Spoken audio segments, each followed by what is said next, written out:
value now because a lot of people have trusted it with certain value and bought it and sold it, and some people have set their own valuation for why they want to hoard it or whatever, and there is a limited amount.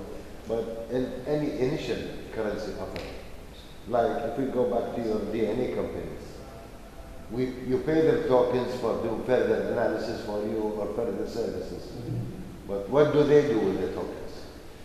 What do they do? Yeah, I mean, they probably kept 20% of the tokens for themselves, and they can float some tokens and sell them in the market themselves to accelerate their growth if they want. They can take the Bitcoin and Ethereum that they've sold tokens for and accelerate their growth if they want. I mean, there's so many billionaires that came out of Toronto's Ethereum project. It's incredible the money split they got.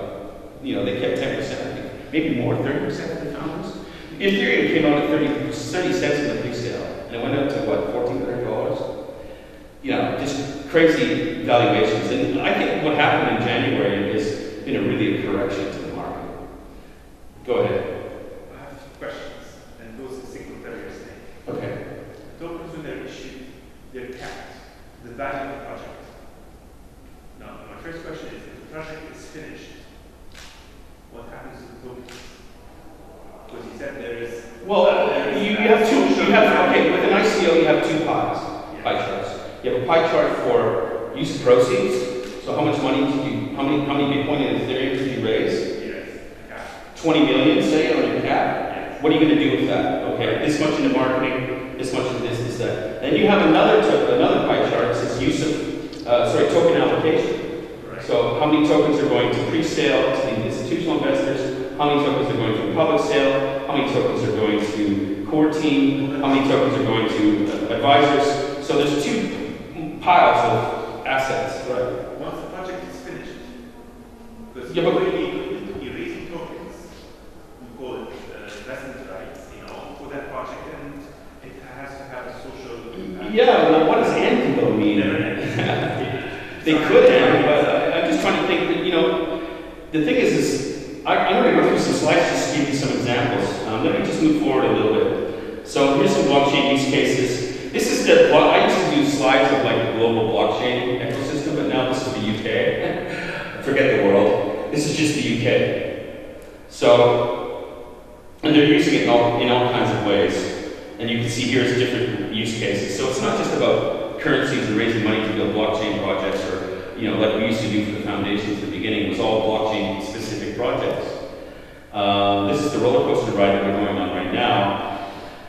So here's the top 5 ICOs to date. You can see how much money they've raised: 4 billion, 1.7, half a billion, 3. These are quite substantial amounts of money for what is really a seed round, essentially. When you say for innovation, what does that mean? For education? No, it says innovation. Oh, I'm sorry. Since the increasing popularity of the ICO market, 22 billion has been raised for innovation. Innovation. Yeah. What do you mean by raised for innovation? Well, all these projects, these are all innovations. These are new projects, some being built on blockchain, some not. Some using the cryptocurrency for utility value within an ecosystem only. So it's about, I'm working on a lot of projects that either have really important social value or they're very disruptive and transformational for certain sectors. I'm not going to go into this. I talked a little bit about how things are changing, more private sales. There's technical challenges that we're going through because we're trying to get away from proof of work and using all this energy. There's advertising restrictions that have come in. Google, Facebook, and Twitter all shut down ICO advertising at one point. I don't know why. I talked about DNA techs a little bit, so you know what that is about. By the way, this is not an investment pitch. I don't collect money for ICOs. I'm an advisor, but I only help with design and structure, etc. This is probably the most interesting project I'm working on. I don't know how many of you know Francis Ford Coppola, but he's quite a well-known director in Hollywood.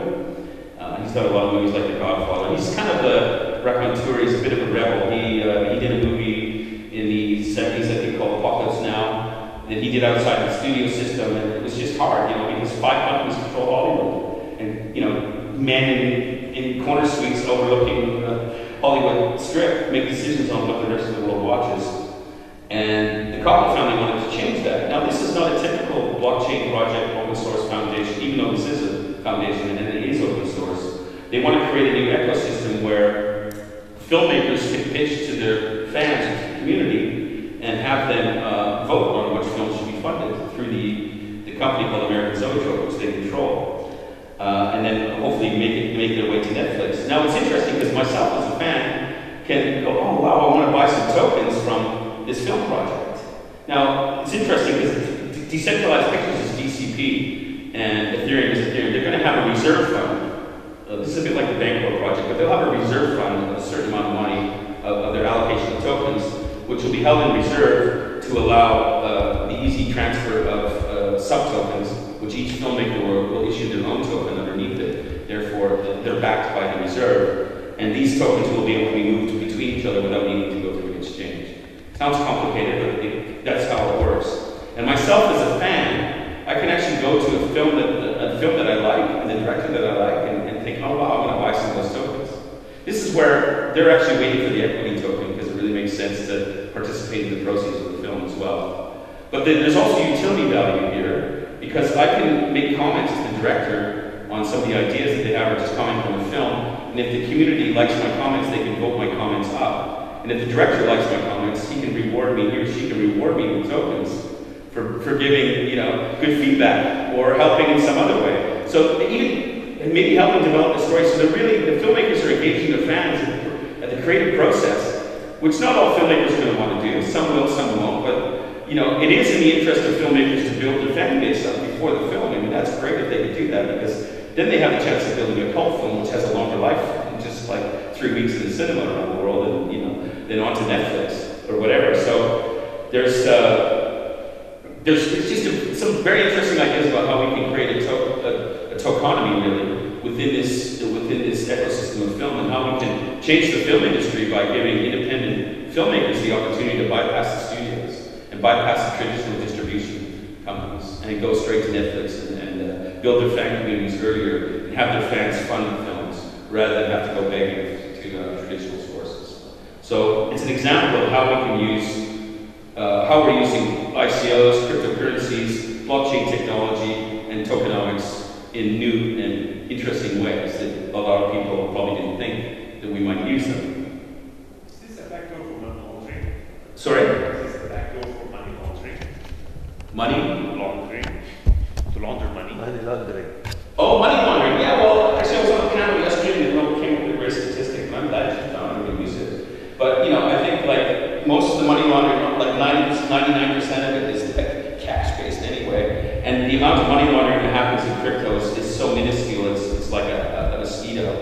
So there's all this hype about money laundering that's kicking around. But look, we have a KYC AML process now on exchanges and on ICOs. You need to upload your passport, you need to upload a picture of you with your passport with a number, They're really being pretty strict about it now, and they're doing biometrics even some of them. So yeah, we passed that hurdle a long time ago.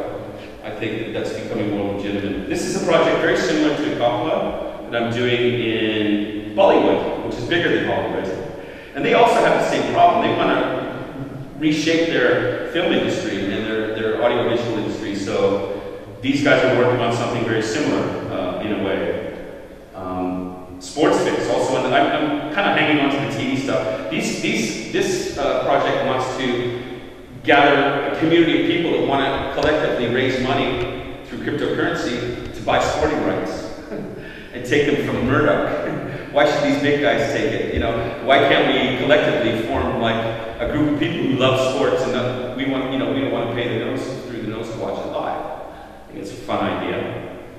Casting I'm not going to go into. This was Record Farm. This was a Korean project where it was like, instead of film, it was the music industry. Musicians have typically got about 15 to 20% of, really, maybe less sometimes, of really the value that they create. And there's a lot of talk in direct-to-fan. There was an artist named Imogen Heap, actually, in the UK. She created a blockchain project called Mycelia, where she sold her music on the blockchain. And you can see it if you paid, for the tokens and you bought her music. You could actually see, she was really transparent about it, which was interesting. You could see how much money went to each person that was involved in the collaboration of the creation of that art.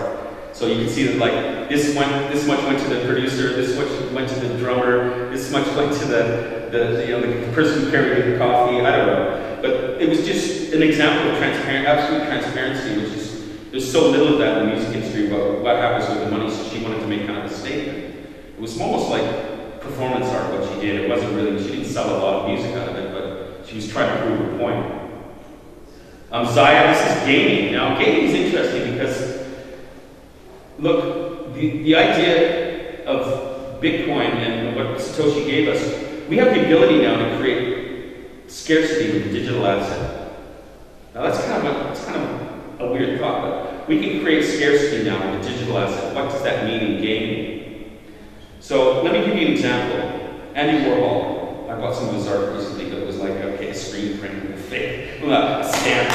You know, I was like, I got one, and it's one of like 1,000, right? But I don't care because I got one of 1,000, it's great. Now imagine if you had Andy Warhol could produce, say, 1,000 digital versions of one of his art pieces. Now, in the past, you could email me that, and I could email it to him, and he could email it. And, you know, there's no scarcity there. There's no value really. But imagine if Warhol issued 1,000 pieces of art and assigned a private-public key to the original 1,000. So if you had the public-private key combination, or it was official on the blockchain that you owned that, and it was stamped on there, and it was recorded that you have that piece of art, and you would actually be one of the 1,000 owners of that. So they're doing this in the gaming world. They got like, maybe there's 5 swords in the whole game globally, and 5 of them can be owned by, there's only 5 of them, and we can, with the blockchain, we can record there's only 5, and we can allow ownership of those 5 digital assets, only to 5 people. They're able to create scarcity, which is amazing, and they're able to also use blockchain for asset exchange or financial, rewards and gaming theory and everything else in their ecosystems. The gaming is huge, by the way. They're talking about esports being in the Olympics, which is ridiculous as far as I'm concerned. But I'm not a gamer, so I'm trying to imagine, people behind the computers and with gold medals and stuff. But it's serious. It's seriously massive. This is what the millennial generation is doing. They're gaming professionally. They're trying to get into the sport. And there's a lot of gaming companies, and this project here that I've been working with, they built actually, in 2013, they were already building a blockchain for gaming before Ethereum even came out. So they build their own blockchains. You'll see a lot of the ICOs now, or a lot of projects, they're what I call, they're ERC20 compliant, which means they're building on Ethereum, which means that they're basically taking Ethereum code from somewhere, copying and pasting in a lot of it. And it's great that it's made it easy for people. But on the other side, when I'm looking at projects, I like to really see people to build their own blockchains. I think that shows that they have a maturity and a level of experience that goes beyond most of the companies out there that are doing ICOs. Now, this is a project that I'll try to explain quickly, but this is one of the first ICOs I did, actually, and we raised $5 million, but it was when Ethereum was worth about $10, I think. So now the market cap is more like 150 million just because they get their Ethereum and didn't spend it. Now that sounds strange. The price of Ethereum went up so much that their market cap went up as well because they had collected quite a bit. Now this was what happened was Vitalik Buterin was in Russia, and he was talking about how it would be great if we could use ICOs and blockchain technology and cryptocurrencies for humanitarian purposes. To try and make the world better. And this young Russian, Alex Fork, decided that, he would pick up on this. And he basically came to me at some point, and I looked at their white paper, and I went, oh, this isn't really going to work. And I helped, me and a team of some other people that were also interested in seeing this move into emerging economies and to see if we could do better things with it. We rewrote the white paper, and, the basic idea is this, and maybe it's going to work, probably isn't going to work. They may have shifted on to other ideas. I don't know, I left the project a while ago. But imagine taking, say, 15,000 telephones that have the capability to do biometric identity into Africa or an emerging economy. Imagine, we know that there's 2 billion people around the world that don't have identification. We know there's 2 billion people that live on less than $2 a day. We know that there's 2 billion people around the world that don't have banks. Very often these people are the same people in desperate poverty. Now we can say we bring 15,000 or phones, or 10,000 phones with biometric capability into the market, into Africa. We allow, by the way, we would follow the rules of Kiva. That was our plan. Kiva is a micro-lender that's a very successful micro-lending platform, and they work exclusively about 80 to 90% with women only. Women tend to pay the loans back, and they also tend to do better things with the money and take care of their families. So that was part of our strategy. And so a person, let me give you the hypothetical now. The woman gets the phone in Africa. She's got a little shop somewhere in in a favela or in a ghetto outside of in Nigeria somewhere or Kenya, Nairobi. And she sells stuff in her little store, but she doesn't really have that much money to buy stock, etc. So we give her the phone. She does a voice, she does face, she does finger, whatever it is. We give her a biometric identity, which we tie to the phone. She is rewarded in tokens for each of those actions, by the way. She gets tokens. She gets tokens. Then once she's into our system, she has access to lenders in Western Europe and elsewhere. They want to lend her money via tokens to help build her business. We do this with Kiva. Kiva, I've provided loans to lots of businesses over the past 10 years. I've given them $25, but 25 million people give them $25, and we help somebody, and then they pay us back, actually. And then I just give $25 to someone else. That's how it works. And a lot of people do this. They form teams and stuff to, go ahead. The risk element in everything. There's what? The risk element. I've worked in financial institutions before. Yeah. And the worst department for investment was risk. Risk to say no to everything. Yeah. So we can't even have these ICOs going out and financial institutions putting money into this. I don't see it happening because normally they're very conservative. Well, that's a different question.